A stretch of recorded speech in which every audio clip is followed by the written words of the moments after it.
আসসালামু আলাইকুম শিক্ষার্থী বন্ধুরা, আশা করি তোমরা সবাই ভালো আছো। যারা অষ্টম শ্রেণীতে পড়ছো তাদের যে প্রশ্নটি আছে, এর আগে আমি কাজ কয়ের 1 নম্বরের অ্যান্সার দিয়েছি। এবার 2 এর অ্যান্সারটি তোমরা একটু দেখে নাও।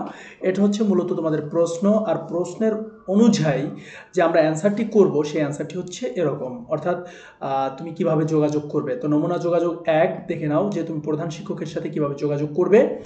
আর তারপরে দেখো নমুনা যোগাযোগ 2, অর্থাৎ এখানে হচ্ছে বিদ্যালয়ের পরিচালনা কমিটি, তার সাথে কিভাবে তুমি কথা বলবে। তো তুমি একটা কথোপকথন লিখে দিলে হয়ে গেল। এরপরে কাজ খতে বলা হয়েছে যে দেয়াল পত্রিকায় দেওয়ার জন্য একটা রচনা তৈরি করো। অর্থাৎ রচনায় এই কিছু নির্দেশনা দিয়েছে, এই নির্দেশনাগুলো অনুসরণ করে তুমি একটা রচনা তৈরি করতে হবে।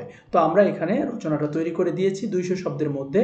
দেখো বিবরণমূলক লেখা এই, এভাবে হচ্ছে তুমি রচনাটা তৈরি করবে।